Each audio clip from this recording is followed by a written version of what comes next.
என்ன வேணும் ஸ்கூலுக்கு எல்லாமே இங்கிருக்கு. Super Saravana stores, Chennai, Madurai, Kovai.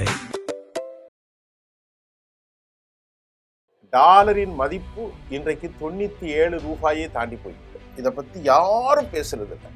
எல்லாமே இறக்குமதி இறக்குமதி இறக்குமதி. இந்த மோடி அரசு என்ன செய்தது? மற்றொரு பொருளாதார நிபுணர் இந்தியாவுடைய வளர்ச்சி 0 விழுக்காடு என்று சொல்லுகிறார். ஆக இந்த சூழலில் இந்தியாவிலிருந்து ஏராளமான கம்பெனிகள் வெளியே பணத்தை எடுப்பதற்கும் இந்தியாவில் டாலருடைய வீழ்ச்சிக்கும் இதுதான் காரணம். ஒரு 50 ரூபாயை கொடுத்து அமெரிக்கால இருந்து ஒரு பொருளை வாங்கினா இது வரைக்கும் வாங்கிட்டு இருந்தோம் 10 வருஷத்துக்கு முன்னாடி. இப்போ மோடி ஆட்சியில ஒரு 50 ரூபாய் இல்ல 2 50 ரூபாய் கொடுக்கணும்.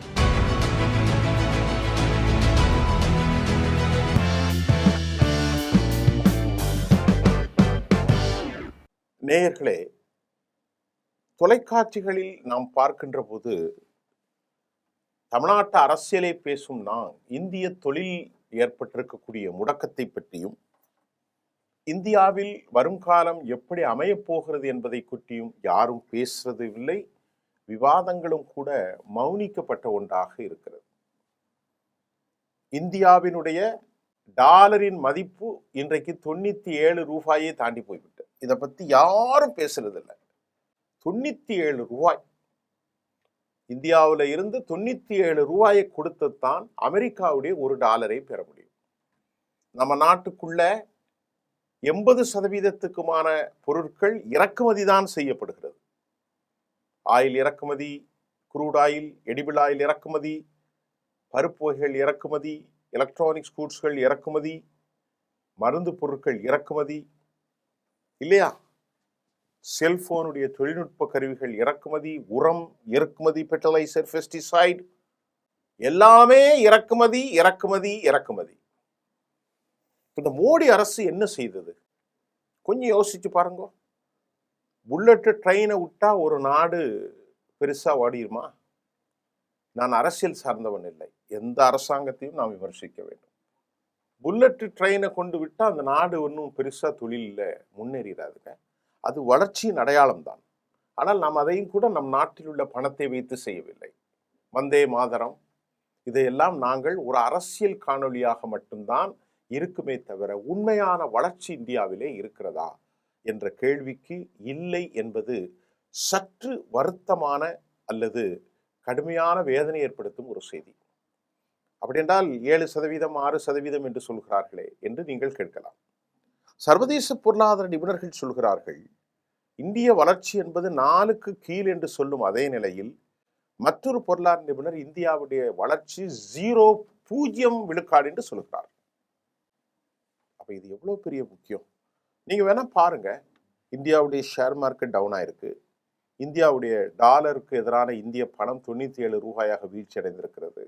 இந்தியாவிலிருந்து ஏராளமான FDI, ஃபாரின் டைரக்ட் இன்வெஸ்ட்மெண்ட், அது வெளியே போய்கொண்டே இருக்கிறது. இருந்த இன்வெஸ்டர்கள்லாம் பணத்தை எடுத்து கொண்டிருக்கிறார்கள். புதியவர்கள் யாரும் உள்ளே வர மறுக்கிறார்கள். அதற்கு காரணம் என்னங்க? நம்முடைய பிரைம் மினிஸ்டர் அவர்கள் நிறைய பேசுறாரு. அதற்கு காரணம் என்னங்க? அவர் பேசுவது அரசியல், ஆனால் உண்மையில் நிலைமை மாற்றம். இப்ப இந்த AI தொழில்நுட்பத்துல உலகம் இப்ப இன்னைக்கு ரொம்ப பெரிய அளவுல போயிருக்கு. அமெரிக்கா இதில் 50 லட்சம் கோடி ரூபாய்களை முதலீடு செய்கிறது. சவுதி அரேபியாவோடு, கத்தரோடு அல்லது யுனைடெட் அரபு எமிரேட்ஸோடு சேர்ந்து தம் நாட்டில் AI தொழில்நுட்பத்தில் 50 லட்சம் கோடி, கிட்டத்தட்ட 0.5 ட்ரில்லியன். அதல்லாமல் அதன் தொழில் சார்ந்தது எல்லாம் ஒரு 500 லட்சம் கோடி இருக்கும். 5 ட்ரில்லியனுக்கு போகும், அது வேற விஷயம். ஆனால் நம் நாட்டில், இந்திய நாட்டில் வெறும் 500 கோடி மட்டும்தான். 50 லட்சம் கோடி என்றால் 500 கோடி என்றால் எதுவுமே இல்லை. அதனால AI தொழில்நுட்பம் சார்ந்த தொழில் துறைகள் எதுவும் இல்லை என்பதை உணர்ந்து அந்நிய முதலீட்டாளர்கள், வெளிநாட்டு முதலீட்டாளர்கள் இந்தியாவில் இருந்து தற்போது வெளியேறும் நிலைக்கு தள்ளப்பட்டிருப்பது இந்தியாவினுடைய குறிப்பிடத்தக்கது. இதனால தான் இன்வெஸ்ட்மெண்ட் புதிதாக வரவில்லை. மட்டுமல்லாமல் நம்முடைய பணம் முழுமையாக வெளியெடுக்கப்பட்டு வருகிறது என்பது யதார்த்தமான நிலை. அந்த இன்வெஸ்டர்ஸுக்கு யாரும் லாபம் இல்லாமல் இங்கே வரமாட்டாங்க. இந்தியாவில் இன்வெஸ்ட் பண்ணுற அளவுக்கு ஒன்றும் தொழில்துறைகள் இல்லை. ஆகவே இந்தியாவில் ஷேர் மார்க்கெட் முழுமையாக வீழ்ச்சி மட்டுமல்ல, இந்தியாவில் வரும் நாட்களில் வேலை இழப்பு, விலைவாசி உயர்வு, வறுமை அதிகரிப்பு காரணமாக ஒரு சிக்கலான பரிணாமத்தை நோக்கி இந்த நாடு செல்லும் வாய்ப்பு இருக்கிறது என்பதை ராகுல் காந்தி சுட்டிக்காட்டியதில் ஆயிரம் அர்த்தங்கள் உண்டு. ஆர்டிபிஷியல் இன்டெலிஜென்ஸ் சொல்லக்கூடிய ஏஐ நிறுவனங்கள் இப்போ இந்த ட்ரெண்டுக்கு அந்த தேசங்கள் முழுமையாக வளர்ச்சி பெற்று வருவதாக கூறப்படுகிறது. உதாரணத்திற்கு சீனா, உதாரணத்திற்கு அமெரிக்கா போன்ற நாடுகளில் இத்துறையிலே அவர்கள் பன்னோக்கு விதமான டிசைன்ஸ். ஆனால் இந்தியாவில் அப்படி எதுவுமே இல்லை. அதனால இன்வெஸ்டர்ஸ் இங்கே என்ன செய்ய முடியும்? எல்லாமே இம்போர்ட் பண்றீங்க. இந்தியாவில் இருக்கக்கூடிய வளங்கள் எதுவும் இல்லை பெரிதாக. சர்வீஸ் ஓரியன்ட் தொழில்கள் மட்டும்தான் இருக்கிறது. அது நீங்க பார்த்துருப்பீங்க. ஐடி கம்பெனினா அவங்க கொடுக்குற வேலையை நாங்க கூலிக்கு செய்யறோம். உங்களுக்கு புரியுதா? அவர்கள் கொடுக்குற வேலையை நாம கூலிக்கு செய்யறோம், அவ்வளவுதான்.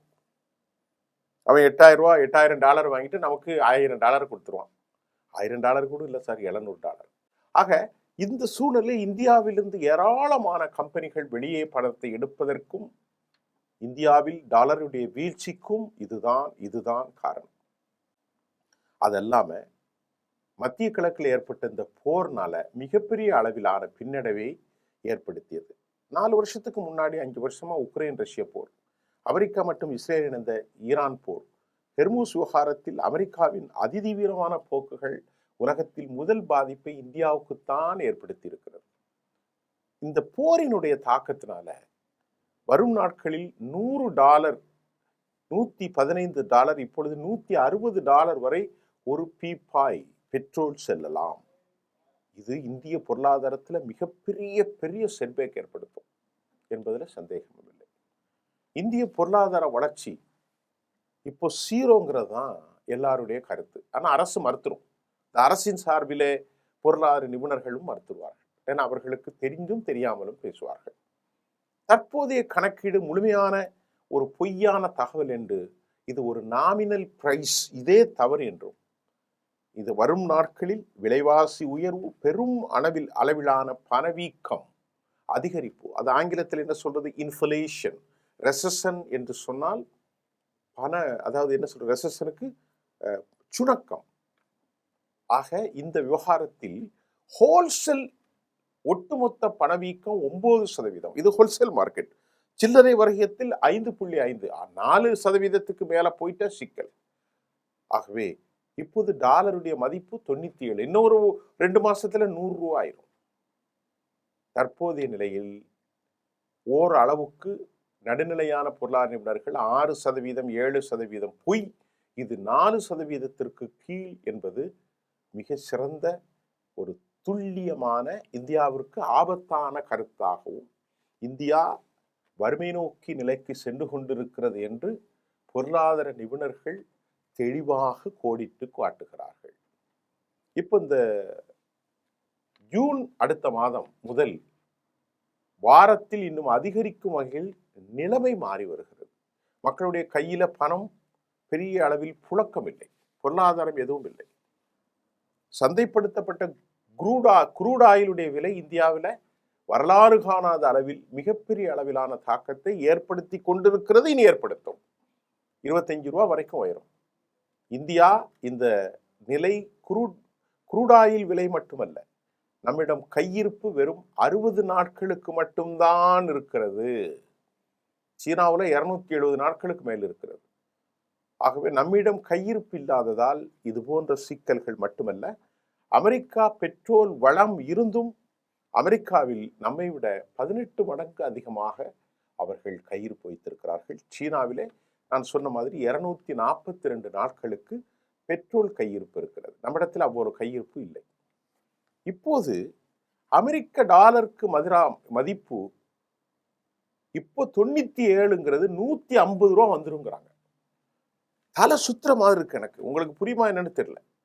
இது ஒரு மிக மோசமான ஒரு சிக்கலான பரிணாமத்தை அடைந்திருக்கிறது. ஏன்பா கொஞ்சம் சொல்லிட்டு நான் அடுத்த செய்திக்கு வரேன். நம்ம இந்தியாவிலேருந்து இப்போ பணத்தை கொடுக்குறோம். இப்போ உங்களுக்கு புரியுதுன்னு வச்சுக்கிறேன். இப்போ கையில் ஒரு 50 ரூபா பேப்பர் இருக்குது. இந்த 50 ரூபாயை கொடுத்தா அமெரிக்க டாலரை நம்ம வாங்க முடியாது. இப்போ இன்னைக்கு காலையில் 90 ரூபா, இப்போ 100 ரூபாயை கொடுக்குறோன்னு வைங்க. இப்போ இது 100 ரூபா, ஒரு 50 இந்திய மதிப்பு, இன்னும் ஒரு 50 இந்திய மதிப்பு. இந்த 100 ரூபா கொடுத்தா $1 வாங்கலாம். 3 ரூபா திருப்பி கொடுத்துருவாங்க. உங்களுக்கு புரியும் நினைக்கிறேன். இப்போ நாம வெளிநாட்டு பொருள்களுக்கு இந்தியாவில் அதிகமா சில்லறையே கொடுக்கணும். 50 ரூபா கொடுத்து இப்போ ரெண்டாவது சொல்றேன், ஒரு தாளை கொடுத்து ஒரு பொருளை வாங்குறதுக்கும் நல்லா புரிந்து கொள்ளுங்கள். இந்த 50 ரூபா காங்கிரஸ் கவர்மெண்ட்ல 56 ரூபா. ஸோ உதாரணத்துக்கு எனக்கு 56 ரூபா இல்லை, 50 ரூபாயை கொடுத்து வெளிநாட்டில இருந்து ஒரு பொருளை வாங்குறதுக்கும் 2 தாளை கொடுத்து பொருளை வாங்குறதுக்கும் வித்தியாசம் இருக்கா? தோழர்களே, உங்களுக்கு புரியுதா? ஒரு 50 ரூபாயை கொடுத்து அமெரிக்காலேருந்து ஒரு பொருளை வாங்கினா இது வரைக்கும் வாங்கிட்டு இருந்தோம் 10 வருஷத்துக்கு முன்னாடி. இப்போ மோடி ஆட்சியில் ஒரு 50 ரூபா இல்லை, 2 50 ரூபா கொடுக்கணும். எத்தனை 50 ரூபா கொடுக்கணும்? 2 50 ரூபா கொடுக்கணும். இதுதாங்க பொருளாதாரம். ஆக இப்படிப்பட்ட ஒரு சூழ்நிலையில் 2010 இப்போ இன்னைக்கு வரைக்கும் 160 ரூபா வரைக்கும் அமெரிக்கா, 150 ரூபா வரைக்கும் இந்தியாவுடைய மதிப்பீடு சரிய போகிறது என்ற செய்தியை நாம் பார்த்திருக்கிறோம்.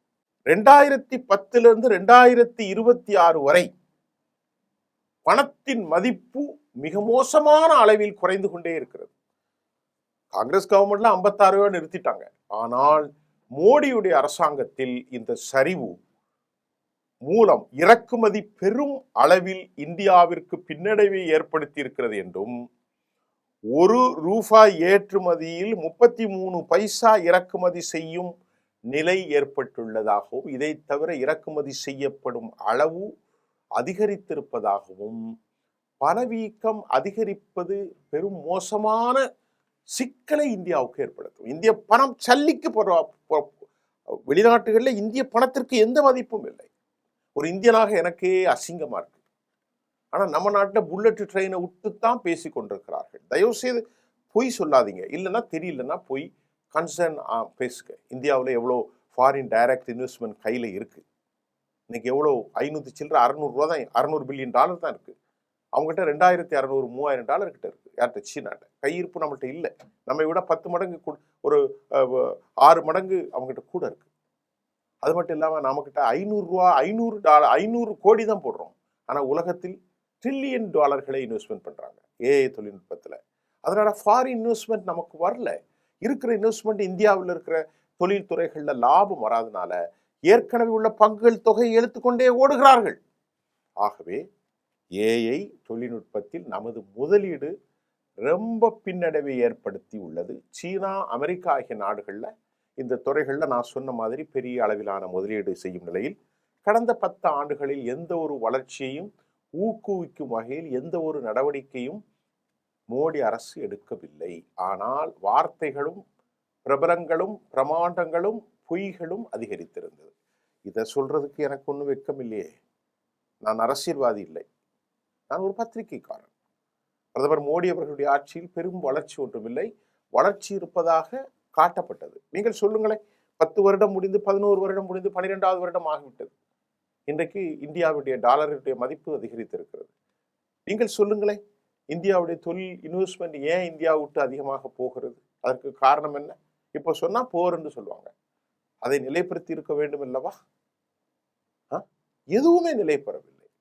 முதல் 3 நாடுகள் மட்டுமே, ஏஐ தொழில்நுட்ப நாடுகள் மட்டுமே இப்போ முன்னிலை வகிக்கக்கூடிய நிலையில் நமது நாடு இந்த பிக்சர்ல இல்லைங்க.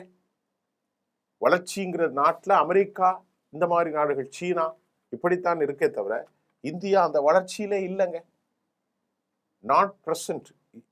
அதே மாதிரி ஹெர்மூஸ் விவகாரத்தில் இந்தியா அந்த அந்த ரூட் வழியாகத்தான் நாம் இப்போ 60% இறக்குமதி செய்கிறோம். இப்போ ஹெர்மூஸுக்கு பிரச்சனை. இந்தியாவில் இப்போ கடந்த லாபம் எவ்வளோ கிடைச்சதுங்க? ரஷ்யாவில் $60 கீழே வாங்கினோமே 80 லட்சம் கோடி ரூபாய் அளவுக்கு லாபம் கிடைச்சது.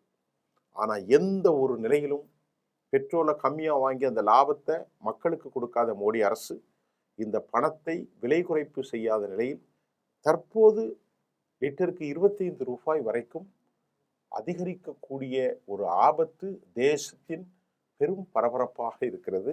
எப்படி சமாளிக்க போறாங்கன்னு தெரியல. இப்போ நம்மள்ட்ட கையிருப்பு குறைஞ்சிக்கிட்டு வருது. சிஎன்ஜி எல்பிஜியினுடைய டிமாண்ட்ஸ் அதிகரிக்க போகிறது. நீங்கள் பார்த்தீங்கன்னா பெட்ரோல் பம்பில் 1 லிட்டர் 125 வரைக்கும் அதிகரிக்க போகிறது. லாரியினுடைய ஃப்ரைஸ் டிரான்ஸ்போர்ட் கார்பரேஷன், அதே மாதிரி லாஜிஸ்டிக்லேருந்து இம்போர்ட் பண்ணக்கூடிய கடல் வழியாக எல்லாமே ஏறப்போகிறது. நாட்டில் பல நிலைகுலைவான நிலைகள் உருவாகுவதற்கு காரணமாக அமைந்திருக்கிறது.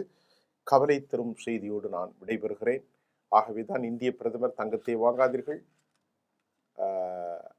அதே போன்று வெளிநாட்டுக்கு செல்லாதீர்கள், அதே போன்று எல்லாம் நிறைய சொல்லியிருக்கார். தங்கத்தை வாங்காதீர்கள், வெளிநாட்டுக்கு போகாதீர்கள், வீட்டிலிருந்து வேலை பாருங்கள், இம்போர்ட் பொருளை வாங்காதீர்கள், செல்ஃப் ரிலையண்ட்டை வாங்குங்கள் என்றெல்லாம் சொன்ன காரணம், இந்த சல்லியை கொடுத்து நாம் வாங்க முடியாது. இந்த சல்லியை கொடுத்து வெளிநாட்டிலிருந்து தங்கத்தை இம்போர்ட் பண்ணினா, இந்த சல்லியை கொடுத்து அமெரிக்கா பணமாக மாற்றி வெளிநாட்டுக்கு சுற்றுப்பயணம் என்றால் இந்தியாவினுடைய சல்லி அதிகம் கொடுக்கப்படும். அதிக டாலர் பரிவர்த்தனை நடக்கிற போது 1 தாள் 2 தாளாகி இனி 3 தாளாக ஆகிவிடும். உங்களுக்கு புரியுமல்லவா? இப்படிப்பட்ட சூழ்நிலையில் இந்தியாவின் வளர்ச்சி 3% கீழ், ஆனால் உண்மையான சில பொருளாதார முறைகள் 0%. இது கொரோனாவிட மோசமான ஒரு சூழ்நிலை காணப்படுகிறது. நாம் இதை பற்றி புரிந்து கொள்ள வேண்டும். மீண்டும் அடுத்த செய்தியில் உங்களை சந்திக்கிறேன். நன்றி.